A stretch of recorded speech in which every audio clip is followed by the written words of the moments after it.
The tailored fiscal framework born within this budget resolution makes for what will be one of the most consequential pieces of legislation in modern history, as Chairman Arrington noted during his markup. At this very moment, our nation stands at a fiscal crossroads, one where we are beckoned to answer a simple yet pertinent question: what path will we choose to go down? The answer to that question is clear. We must embark upon a path that restores the fiscal health and vitality of the nation. This budget resolution is the primary vehicle to get us there. There is nothing America first about this budget. This is about gutting programs that help everyday people so that Republicans can give more handouts to billionaires and special interests. I mean, I keep hearing Republicans run these ads about how their budget is going to put money in regular people's pockets. Talk about misleading. You conveniently forgot to mention that billions and billions this budget gives away to the ultra-rich. And you forgot to mention that you're stealing from regular people to do it. People will see their costs go up.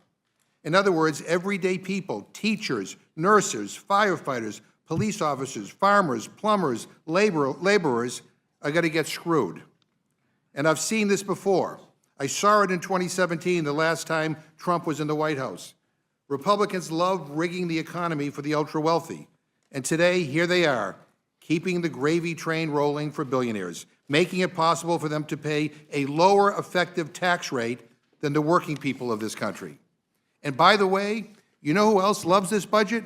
The price-gouging corporations that have been squeezing families at the grocery store, at the gas pump, and on their rent checks. A lot of them pay nothing in taxes. They pay nothing. In fact, nearly 50 companies in the S&P 500 reported paying no income tax expenses in 2023. And you wouldn't dare do anything about that. And then Republicans have the nerve to lecture us about fiscal responsibility. They claim they care about the deficit, but they can't help themselves because this budget blows a massive hole in the deficit. You have $2.7 trillion, that's trillion with a T, in tax giveaways for the ultra-rich contained in this budget. And in the same breath, they're slashing programs that help everyday people. Oh, they're coming after Medicaid, and they're coming after Social Security, and they're coming after Medicare, and they're coming after SNAP, a program that ensures that kids and seniors do not go hungry. I mean, how cruel is that, to take away food from hungry people? And they don't care. President Trump specifically requested, quote, one big, beautiful bill, end quote, and House Republicans have answered that request with a constructive, full-bodied product. This blueprint is a framework on which Congress can deliver the agenda the American people want and deserve.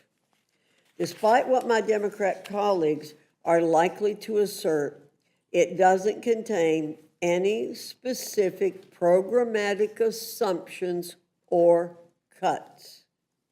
Let me repeat that. It does not contain any specific programmatic assumptions or cuts.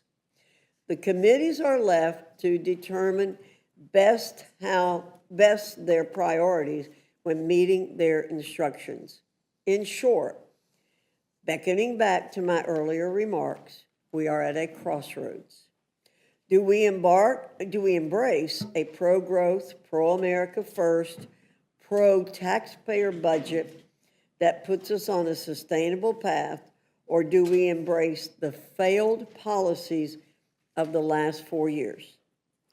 I say the choice is clear, and we need to get to work. Now we'll turn to our two Congressional Review Act resolutions. H.J. Res. 20 would overturn the Department of Energy's previous rule that would ban certain natural gas water heaters from the marketplace. The department's rule is entirely misguided and acts as a cudgel against consumer choice and would deal a serious blow to seniors and low-income households. Republicans understand that consumer choice is not something to be trifled with. Consumer choice plays an integral role in our domestic marketplace, and it must be respected. HJ Res 35 would overturn the Environmental Protection Agency's previous rule that would impose a significant fee against oil and natural gas facilities if their respective methane emissions exceed specific and entirely arbitrary levels. Nothing about this fee is sensible. It reduces domestic energy production, increases our nation's reliance on foreign energy sources, raises prices, and hamstrings consumers who will ultimately bear the brunt of the cost. Like the water heater rule, this rule should be sent straight to the grave and forgotten about. The nation is locked into a new and better trajectory under the leadership of President Trump and our Republican majorities in the House and Senate. We've been given a mandate to protect consumers, and we have no intention of letting it fall to the wayside.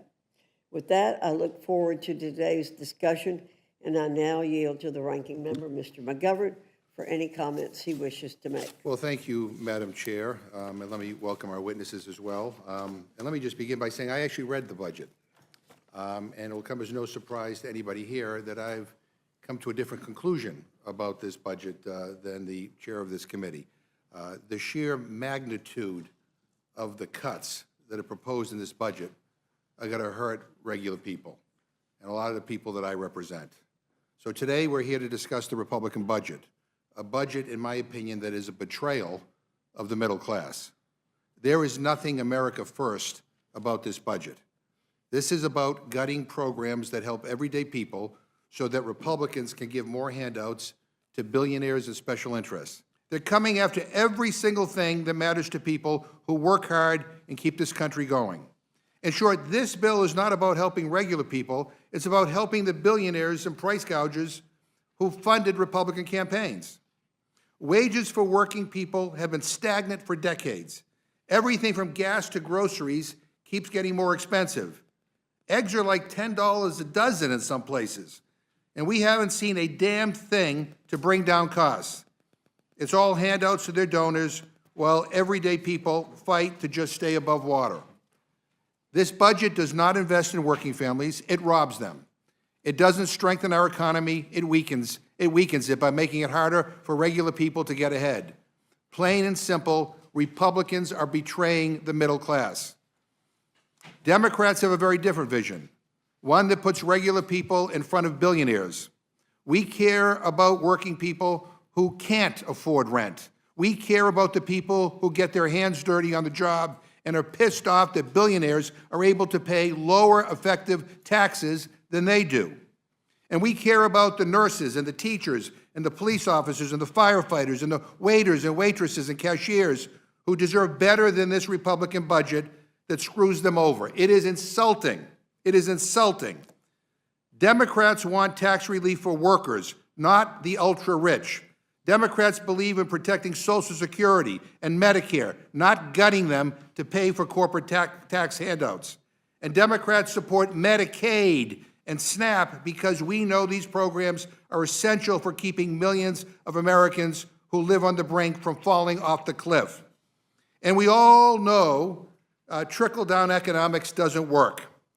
After the last round of Trump tax cuts that gave companies billions in tax breaks, those companies didn't spend that money on their workers or building new infrastructure. They spent it on stock buybacks to enrich their wealthy shareholders. For example, T-Mobile almost paid nothing in federal income taxes in 2023, but spent $13 billion on stock buybacks, which is why we should grow our economy from the bottom up and not the top down. This Republican budget is about choices, and they're choosing billionaires over teachers and nurses, for God's sakes. They're choosing corporate greed over struggling families. They're choosing to make life harder for the people who do the real hard work in this country. And they're blowing up the national debt while they're at it.